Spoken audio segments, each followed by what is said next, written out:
Hello everyone. Imagine for a moment if I tell you or if I share with you two idioms that are little arduous or difficult to understand or difficult to remember, how would you feel? I guess you would say or you would think that, or you might be thinking right now that the idioms, those 30 to 40 idioms which you have already shared, I'm not able to get the knack of it, and today she is talking about two more idioms. Those are a little difficult to understand and remember. Oh my god, such a big pressure, right? Humongous problem. Now let me tell you that in some scenarios, in some places or in some situations, these two idioms can literally help us, because sometimes we run out of words. Yes, words will definitely help us, but when you add phrases and idioms that boost your confidence, that boost your English, right? That give a kind of power, empower your English fluency. I'm not telling that you should leave words and just start speaking or using those good idioms and phrases. Words are powerful. When you incorporate idioms and phrases, you literally make yourself confident and can take you to the advanced level. Sometimes while speaking here and there, you will find that there are little grammatical errors. So get the fluency and correct your grammar. But grammar should not come at first, right? Because accuracy needs time. When you want something perfect, and perfection is a myth, as I always mention the same thing. So my dear friends, don't worry. Two idioms again I just want to share with you, but before that would like to express something, and that is sometimes we hop into or hover into different platforms to improve our English fluency, right? But after a few days, what happens? We feel lethargic, we feel or we say that not today, maybe tomorrow. I'm not able to join today, maybe tomorrow. I'm not able to practice today, maybe tomorrow. So these are the excuses we give. Trust me, if you work upon these three things, that can literally help you to improve your English fluency, because to learn English language is something different, or from broken English to fluent English, there is a long road, long distance. I'm still learning, implementing and sharing, and that's what you have to do. The best thing is, whatever you are learning, practice in your conversation, practice with your mentor, and there are so many things to discuss, right? There are so many things to tell you related to English. But every single day, if you are practicing, every single day, small steps you are taking to improve this language, to improve your communication skills, you will see that after a year, you have accumulated so many things in your life. That means you have improved your vocabulary, you have improved your idioms, phrases, phrasal verbs, expressions, hand gestures. And in terms of going into or going on a stage and express something, that is different level. That is communication skills, where you need to take care of your body language, eye contact, and these all things will come when you start practicing every single day. So what are you waiting for? Don't think too much that if I join this particular platform, I will become a fluent speaker within a week or within a month, and that there will be some kind of magic. No, every single day learn, keep learning from your mentors or whoever mentors you have chosen for yourself. Practice, implement, share, discuss. Dedication is important, right? So do this every single day without thinking that I'm improving, I'm not doing this, I'm not doing that. Just do your work and see the results. If you will do all these things, you will see that yes, I'm improving, and affirm that I am the best. I can speak, I'm speaking good English, fluent English. That will give you a kind of, light to your subconscious brain to work more, to think more, because there are many things to discuss related to English, but we cannot pressurize our brain. So smaller steps are better than doing nothing at all or thinking too much. So let me share with you these 3 things which you need to drop or which you need to inculcate. First thing is dedication. If you are not dedicated, just remove that your thought and be dedicated. If you have promised yourself to improve your communication skills or English, then aside a particular time for that and don't give excuses.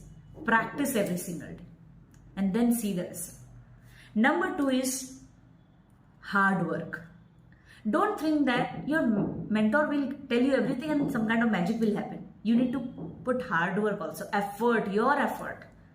You need to practice, you need to learn from your mentor, keep asking, keep writing, keep journaling.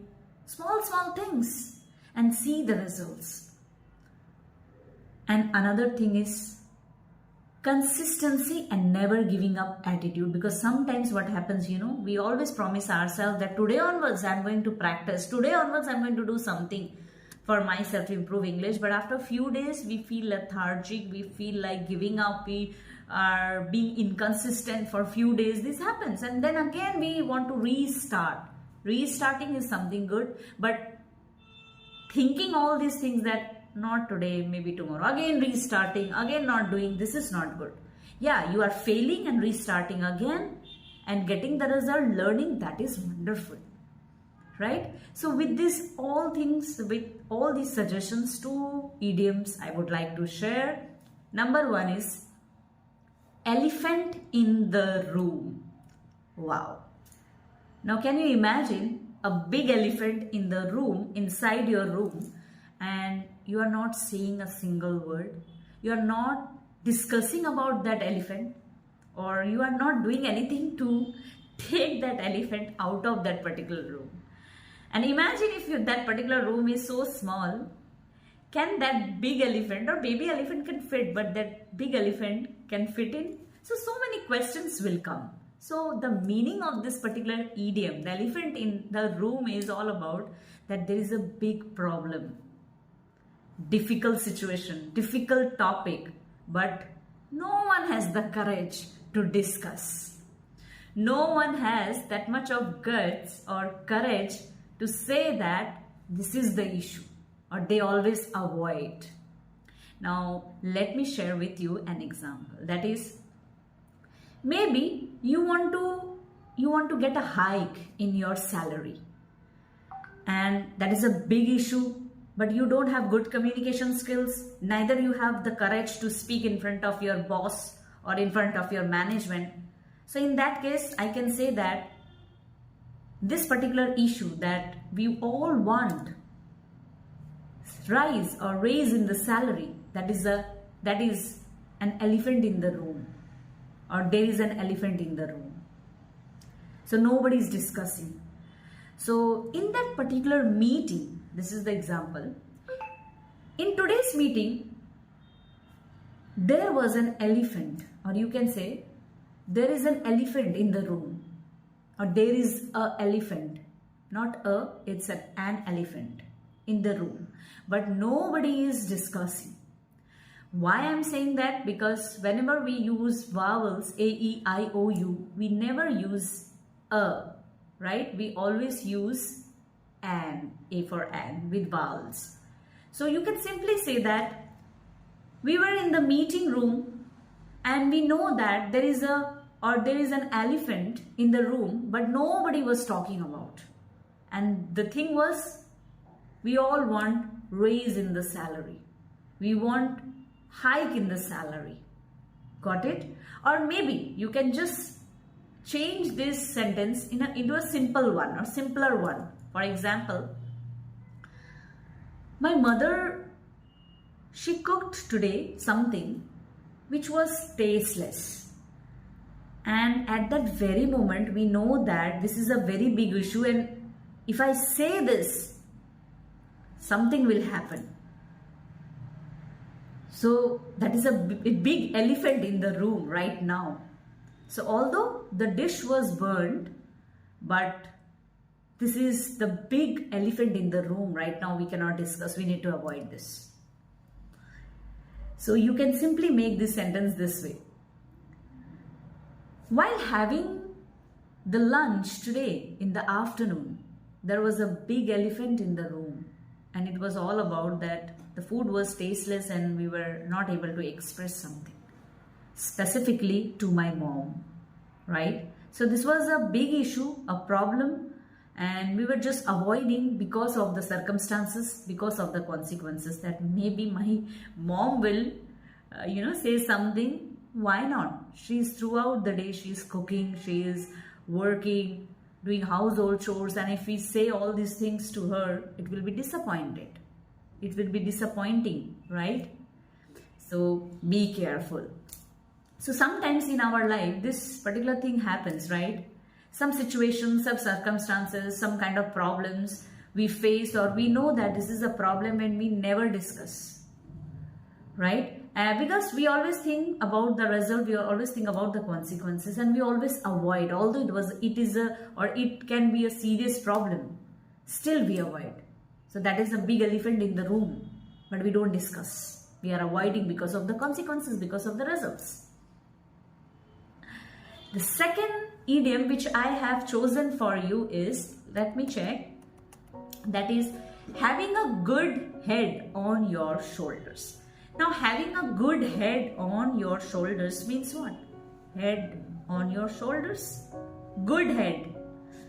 So, what is the meaning of this particular idiom? The meaning is, we all face difficult situations. We all face difficult circumstances in our life. But if you have good head on your shoulders, that means you are sensible. You can make good choices. You can make good judgment.